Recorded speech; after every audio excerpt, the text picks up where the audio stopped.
What happens when you brace the cold and you pick an electric bike for your winter commuting?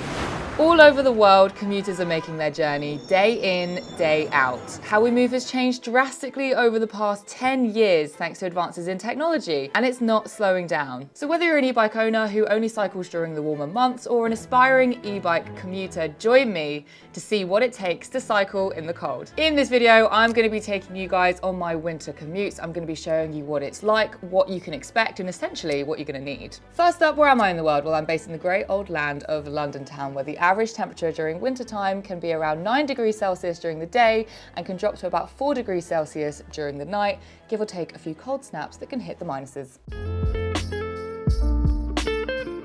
Good morning. It is day one of commuting in winter and it's fairly chilly outside. It is December 13th. Got my Christmas tree over there. Look at that beauty. Can't you just feel the Christmas cheer? And also as well, we've got the ADO Air 28, which I'll be riding today. All right, let's find out how cold it is outside. Alexa, what's the weather today? Currently, it's 4 degrees Celsius with mostly cloudy skies. I'm actually going to be leaving a bit later than I would usually leave to get to the studio. I'm currently waiting on a package, so the light is going to be a bit lighter and there's going to be less people commuting out on the roads. But whilst I'm out there, it's going to give me a good opportunity to talk to you a little bit more about battery management, which I know is a big question for you winter riders. So I've got the ADO 28 in 5 levels of assist as my setting, and I'm in level 2. You can switch it to 3 levels of assist if you like a bigger increment of change between levels, but I like a smaller, more gentler adjustment. I'm on a pretty low assist right now, level 2. It means I'm going to be working a bit harder, pushing a bit more on this bike to keep it moving, which means it keeps me a little bit toastier. Now when it comes to any reputable, good e-bike brand, they're going to provide you with a high quality, water-resistant casing for your electric battery. Now you can of course ride your e-bike in any reasonable temperature, but the colder it gets, the more it's going to struggle with delivering the same amount of range as it would the nice mid-temperature. So expect to have your range drop during the winter. It is recommended to keep your electric bike inside during the winter months, because obviously it's colder, it's harsher conditions, it's windier, it's rainier. But look, if you need to leave outside for work, it's not the end of the world. Just try and put it somewhere where there is coverage, that if it does rain, snow, then you should be grand. And remember, if you need to charge your e-bike up and it's cold out there, just make sure you're not charging it at a temperature any less than 0 degrees Celsius or 32 degrees Fahrenheit. Now this section coming up is the worst part of my cycle because the cycle lane disappears and there are only 2 lanes for cars and they like to come quite quick. So I usually like to wear my Hindsight Glasses, particularly at a time like this, which helps me to see behind me. So these glasses have mirrors in the size of the lenses and it is such a game changer. I haven't worn them today because I wanted to make some nice eye contact with you all. Bit weird.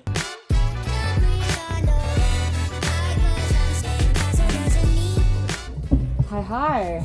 So this building that we work in is actually full of other little businesses. It's a really nice collaborative space. So there is a bike store and I'm gonna go take the bike over now and show you what I would do if I was not able to use this as my bike storage, what lock I would use, how I would leave the bike behind. So let's go have a look.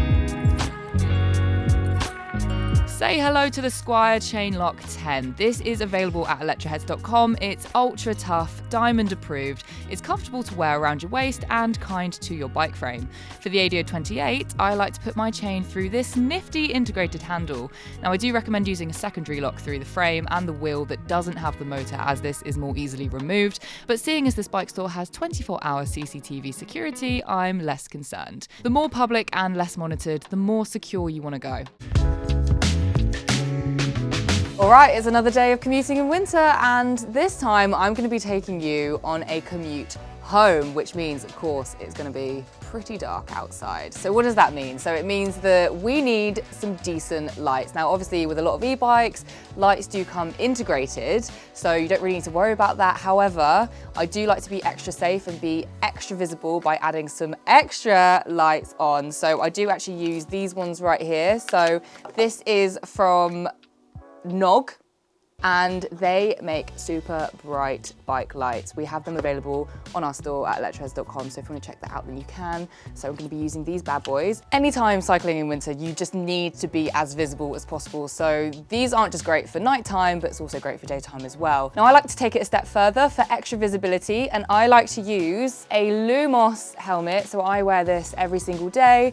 Just press the button and it lights up really nicely, and you can change the options as well, so it flashes or it stays static as well. So this is really good. Again, we've got this on our store. Also, if you want to check that out, I'll drop a link down in the description below. But lights aren't just the main thing, although they are important. It's also really important to wear reflective light clothing. Now, I've not got the best clothing on today. I've literally got a black coat and dark jeans, but I do wear reflective bands, which you can get really cheap. I think I got these on Amazon. They cost like less than a tenner, and you can wrap these around you on your wrists, on your ankles, which I wear every day just for a little bit of extra reflectiveness. And I also have a bag cover as well. So this is great at night, so anybody that's coming up behind me can see me really clearly. So this, some reflective bands, some bright lights, a Lumos helmet. I'm gonna be staying seen. All right, let's go out. It's actually frightening how many people I see cycling out on these roads without any lights on and in dark clothing. Having a light really does make the difference between avoiding an accident and not being seen, and unfortunately could be getting into one. Good morning. Today is a particularly special day because it is the office Christmas party, hence the fabulous kind of Xmas jumper, wintry jumper. So I'm gonna head in, we've got half a day of work, and then we're gonna stop at about 2 o'clock, and we are gonna start by playing some games, and then we're gonna head off to do some axe throwing, which I've never done before, so I'm really looking forward to it. It is my last official day of working in 2023, so this is gonna be a big one. I'm so excited. Let's head on out. Particularly when it is very cold. Obviously the gritters will come out, that grit will go on the road, which is of course a godsend. Stops us all from slipping around, but it's particularly hard on our e-bike's componentry. So I would recommend when you're out and about and it's colder, just try and give your bike a clean as much as you can, because that grit, it can corrode certain parts of the bike. And we obviously want to be keeping our electric bikes going for as long as possible and in tip-top quality condition. And once you get to spring, if you have an electric bike with a chain, then you're definitely going to want to change your chain up, because it's had some good wear and tear over the winter months. Oh, we've got a cyclist coming up behind me. I'm going at 18.8 miles per hour, a legend. Analog cyclists, they can push 20, 25, easy. And yet e-bikes are only allowed to go at 15.5 miles per hour. Funny that. I'm really excited to get in and see everyone. It's gonna be such a fun day. Final commute of 2023, complete. Guys, are we up for getting some booze? Do not give my permission to be filmed. Cheers! Cheers to 2024! Woo!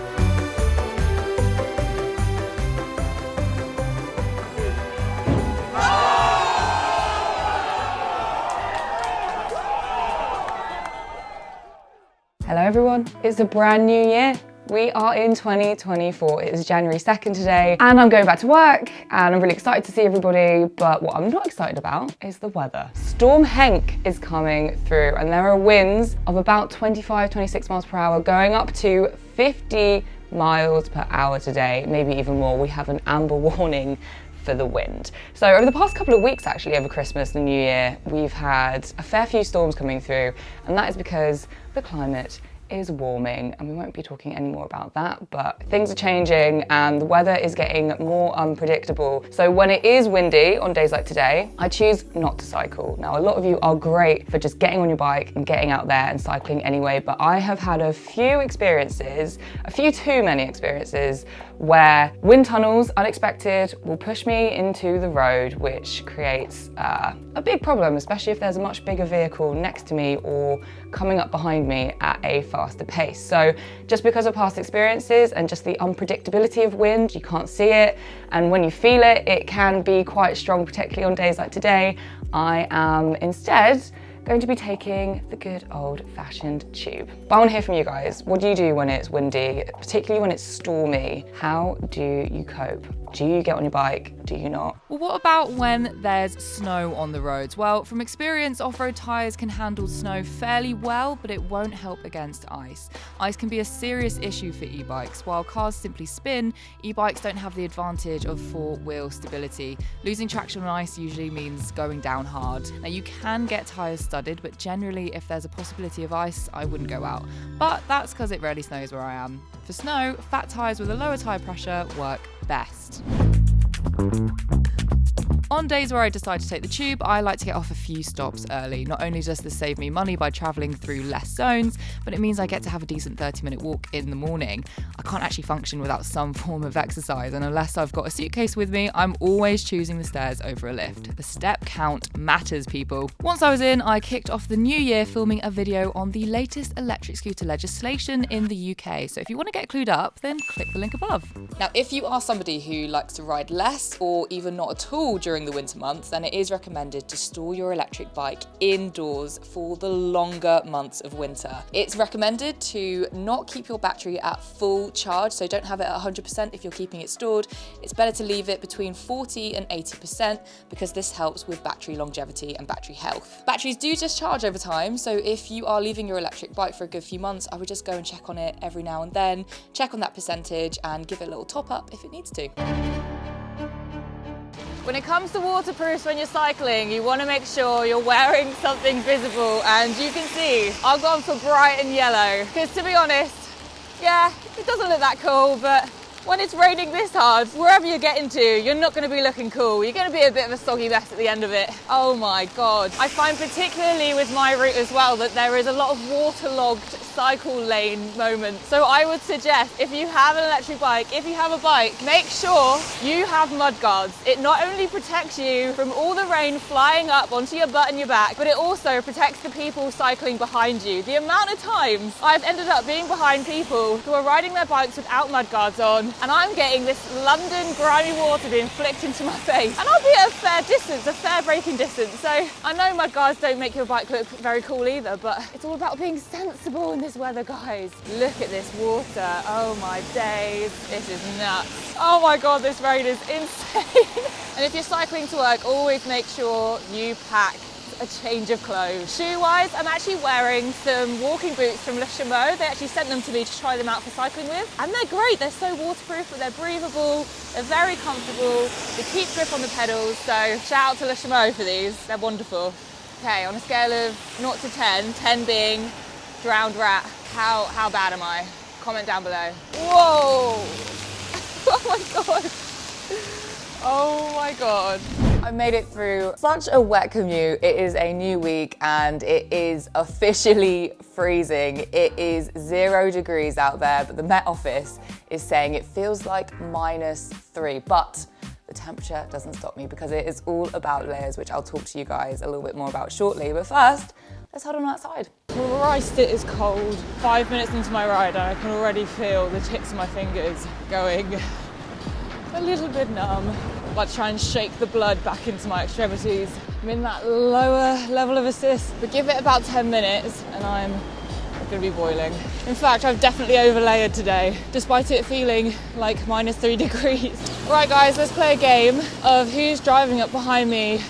Feet, hindsight glasses. For roads like this, where for a big part of it there isn't a segregated cycle lane, these glasses have been my saviour. Red van.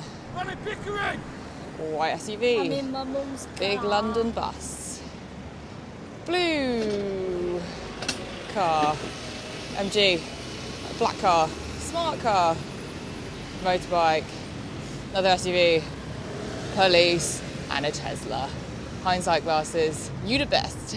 Let's talk about layers. It is so important to dress appropriately when the weather is cold out there. Your hands and your feet will be the ones that get cold first as the blood is drawn into your body's core, and frostbite is a real thing, which is avoidable with waterproof gloves and thick socks. Frostbite occurs when skin and tissue are exposed to freezing temperatures. Typically, frostbite can affect any part of your body, but extremities such as the hands, feet, ears, nose and lips are most likely to be affected. In the UK, there's about 30 to 60 cases every single winter. Now, if you live in a country where thumb throttles are legal, then you could find yourself becoming extra cold because you're not having to use your legs to create heat and using your energy. So bar mitts are actually a really great solution. They mount onto the handlebars and they're just like having sleeping bags for your fingers. Now, for us pedelec folks, having 2 pairs of gloves is the best way to go. One heavier and one lighter for those temperature shifts.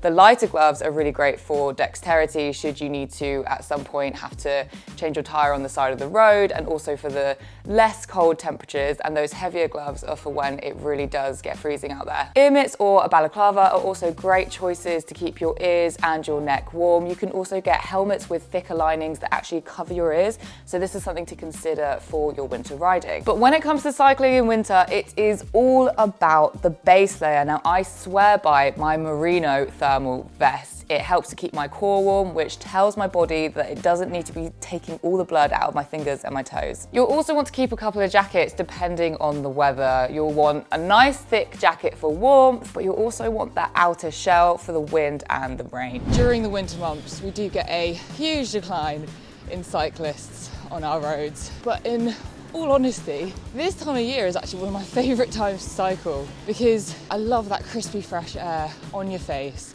It really wakes you up, it gets you started for your day. It's kind of like having a free coffee. It gets me energised, it gets me alert, something that you wouldn't get when you're on the underground, when you're stuffed into a bus, onto a train. Cycling in the winter, if you can do it, it really does hit different.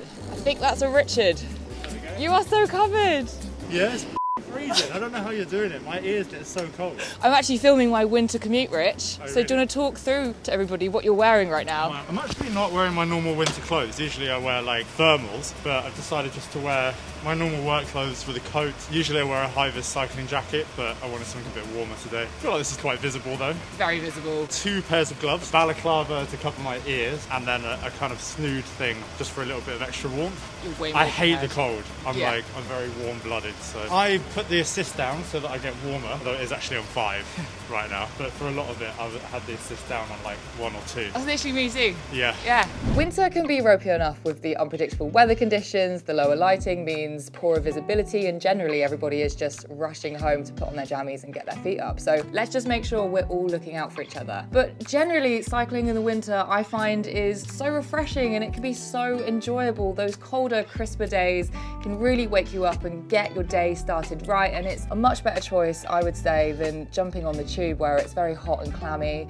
and there's just a bunch of people coughing and sniffing and spreading all those viruses. Riding in the winter is all about being prepared. Knowledge is power. The key thing is to make sure that you are comfortable in the situation that you are in. Now for myself, I don't mind a bit of rain, I don't mind the cold, but when it gets windier and icier, that's when I start to rethink my commute. Well, I hope my tips have been helpful, and if you have any more, make sure to drop them down in the comments below, because this is a community of cyclists and we need to share the knowledge. And make sure to share this with your friends and family. Keep them safe out on the roads and make sure that everyone's looking out for each other. And I'll see you for the next one, Electroheads.